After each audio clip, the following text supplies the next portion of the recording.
Please welcome to the stage CEO for Intrepid Travel, James Thornton, in discussion with Skift Editor-in-Chief, Sarah Kopit.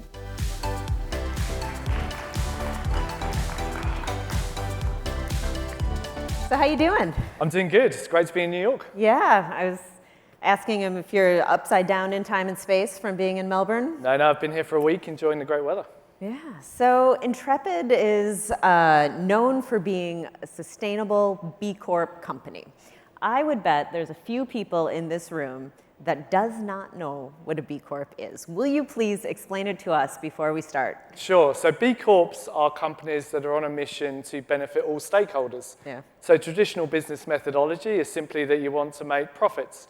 And B Corp is for-profit companies. So don't get me wrong, Intrepid wants to make a profit. As CEO, I want to make money for my shareholders. But B Corp believes in a methodology that is more than just about making money. It's about benefiting all stakeholders. So we work on a framework where we're trying to benefit customers, we're trying to benefit partners, we're trying to have a limited impact upon the environment and as positive impact upon local communities as we can. And it's a real open, honest framework that we work within, and you're trying to incrementally improve every 3 years as you go through the journey. So that's what B Corps are. It's a growing movement of companies. Who else? Who else is a B Corp that you know? So the biggest B Corps in the world, people like Patagonia's, the Ben Jerry's, the Lemonades, these iconic brands that you think of that do amazing things. And I think whenever you think of a B Corp, you've got to think of brands that people know, love, and trust. Yeah. And that's really, really important. You know, you've got to have a great, great product. But do people know whether B Corps are, brands are B Corps? I'm not sure. Yeah. You've just got to have a great product. And then the B Corp methodology gives you that playbook to become a better brand. So in this age when this gets a lot of attention, it gets a lot of press, how do you at Intrepid kind of stop from the accusations of greenwashing? We talk about that a lot too. So greenwashing is really prevalent, of course, at the moment, and so it should be. Brands need to be held account on the actions they're taking. It's vitally important. And I think at the moment, brands are being held to account on what they say, and soon what will happen is brands will be held to account on what they do. Yeah. And greenwashing is all about making sure that it stops companies going out and making big, bold claims about wonderful things that they do, and actually that they're taking actions. And what every single company needs to be doing, regardless of your point of view, is taking material actions, incremental steps to improve your organization. So let's hold Intrepid to account. You have any facts and figures that can show us like tangible results that you guys have? Yeah, like Intrepid's, we're super lucky. So Intrepid's been going for 35 years. We're in the business of sustainable experience-rich travel. So the very notion of our product range and what we do, it's meeting local communities, trying local food, using local transport, staying in different forms of local accommodation, and trying to get an understanding that while people might have differences around race or religion or ethnicity or gender, that actually we have far more similarities than we do differences. And so Intrepid, by our very inception in the product we run, has a sustainable notion to it. But more than that, in 1999, we were the first tour operator to bring in a responsible travel manager. In 2008, we were a signatory to the United Nations Global Compact. 2014, we took steps to ban elephant riding on our trips. We became a B Corp in 2018, which made us the largest travel B Corp in the world. So we have a very, very long history of setting out big, audacious goals and then taking action. And it goes right back to in 2007, our founder, Darryl Wade, read the Weathermakers book by Tim Flannery. And he realized that Intrepid was actively being part of the climate crisis. And so he went and did Al Gore's climate training. And that set us on a journey to want to become a carbon neutral business, which we achieved in 2010 after 3 years of really, really hard work. But the reality today in 2024 is that carbon neutrality is a long way from what we all need to be doing. But it's a really good plotted history of taking action and doing good things. So if I'm a customer of Intrepid, you know, I want to help the planet. I want to do good. I want to be a benefit to communities, but I also just kind of want to, you know, have a really nice holiday, right? So as for the customer, does all of this show up for them, or is it invisible for them? No, I think all of it shows up. Look, Intrepid's mission is to create positive change through the joy of travel. And there are two really, really important parts there. We want to create the positive change, but you've got to have a great holiday. Yeah. And if you don't have a great holiday and you don't have a great product, then customers aren't going to come back to you whether you're sustainable or not. And Intrepid's NPS, our Net Promoter Score, is 82 this year. That puts us in the world-class category in terms of products. But at the same time, you can have a great experience, but also have a limited impact upon the environment and hopefully a positive impact upon the communities that we visit. Tourism can't be a one-way thing. Yeah. It can't just be customers going to a destination and having a great time. If local communities don't benefit from it, you're going to see instances like you've seen in Spain this summer where locals revolt. And that's not tourism done well, and it's not sustainable. Yeah, I was going to say that was really, unfortunately, kind of the travel story of the summer of 2024 was the backlash against over-tourism. How does Intrepid develop their trips or form their trips so that doesn't happen? Yeah, so the first thing is our group size is small. We have an average group size of 10 people. So you're traveling with a group of like-minded people from different parts of the world, traveling in an intimate small group format. We're not taking big chartered buses anywhere. We're predominantly using local transport. We're predominantly staying in locally owned accommodation. Yeah. We're predominantly eating in local restaurants. And so the whole exchange with a community is to be on a win-win basis, so that as much of the income that the customer is spending in the destination stays in the destination. So it's the very nature of how our trips are designed. And then, of course, we do take you to the iconic sites. But when we take you to the iconic sites, we want to be there first thing in the morning, last thing at night. But typically, that isn't the reason why you'll have a great Intrepid experience. The reason why you'll have a great Intrepid experience is because of those intimate moments, that connection with a local person. When we take you to a market off the main street of Las Ramblas and to a local market, having a cooking school, preparing a local meal, going to a restaurant that you simply can't find on ChatGPT or the internet. They're those intimate experiences, and that's how we're trying to tackle the tourism crisis. It's really funny that that's how you phrased, how you would look stuff up in tourism. ChatGPT was first and Google was second. Absolutely. So we'll talk about AI another time. But I'm also curious, when you're working towards, doing good and trying to, help the environment, it's always more expensive, or it's usually more expensive. You tell me. I'm curious what some of the hard choices are that Intrepid has had to make to be a sustainable company. I think it's a real misconception that sustainability always comes at a cost. Now, in certain places it does. If you look at Europe and you want to travel on train versus getting a low-cost airline, typically a low-cost airline is going to be a cheaper format to travel. But I think the key thing is that when you're a business that commits to balancing profits and purpose, that actually taking the right decision and being a purposeful business can actually be really good for your commercial line. And you can see on the screen there, Intrepid is heading up towards nearly $50 million of profits next year. We'll be $100 million by 2030. So Intrepid makes really good financial returns, and it's really important we do that for our shareholders. But we always start with the lens of when can we do great things in a purpose space? And if we do some really good things and we take really good action, what tends to happen is that engages our people.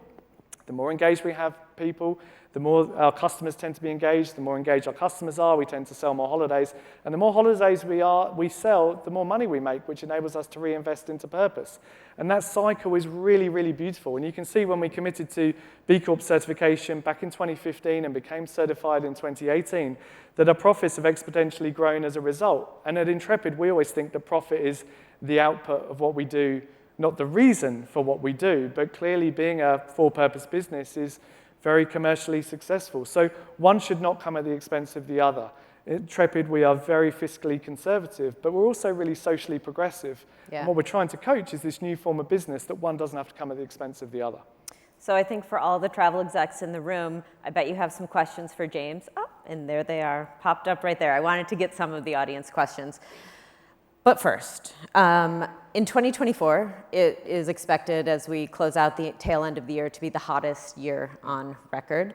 No surprise. Has Intrepid had to change any of the ways that you guys are planning holidays because of heat? Yeah, we do. I mean, if you go back to when I became CEO in 2017, our monthly operational report would provide information about the crises and disasters that are going on in the world. And to be honest, we'd have a limited number of those things happen. They would happen, but it would be on a kind of month-by-month basis. If you read Intrepid's operational or risk report that comes through every month now, it is happening on a, if not day-by-day, week-by-week issue. It might be rising temperatures that are causing fires, flooding, earthquakes, natural disasters, the proliferation of them is significant, and therefore it's having to change the way in which we're thinking about the design of our products, and at the moment, Intrepid is currently in the process of opening our 31st destination management company, which will be in Scandinavia. Yeah. And that's frankly because heading to Southern Europe in July and August is no longer seen as being that attractive. It's expensive, it's hot, it's crowded, and yet we're seeing a huge demand now for people wanting to get up to places like Scandinavia to go and do the walking, trekking. It's cooler. We reckon Greenland will be pretty big over the course of the next couple of years. So you're looking at those kind of destinations. So it's evolving the way in which we design our products as a result. Yeah, I wonder if Scandinavia is ready. Look, I think Scandinavia's got decent infrastructure. Yeah. If you compare it to, does it have the infrastructure that Japan has? Probably not.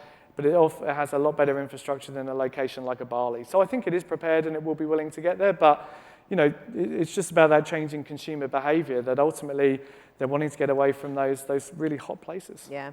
Okay, let's take some questions from the audience. What trends in travel do you see shaping the next few years, and how is Intrepid positioning itself to capitalize on them? So I think one of the things is people are becoming more aware about their carbon expense. So for people wanting to jump on a plane to the other side of the world, it's not necessarily something that people will do every single year. And so we're really thinking a lot about domestic tourism. You think about the US market, 82% of all travel spend is on domestic travel, and yet typically Intrepid has played in the outbound space of international travel. So in 2021, we acquired a business called Wildland Trekking. It's off-country, backcountry trekking, going into some of the most beautiful national parks here in the US, into the Yosemites, Yellowstones, Grand Canyons.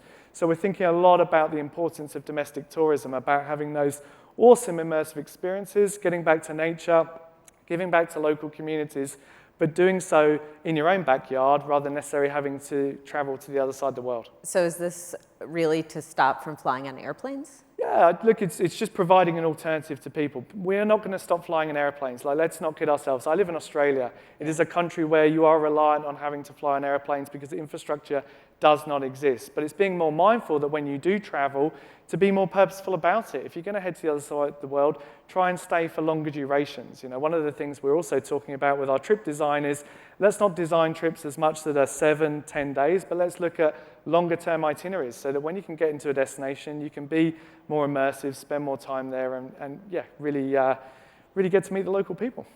So we have a couple of questions from the audience that want you to dig a little bit more into specifics. One, how you're measuring the impact in travel, and can you explain more about your reconciliation plan? Sure. So how you measure the impact on travel, the number one metric everyone needs to be measuring as a travel business is your emissions per passenger per day.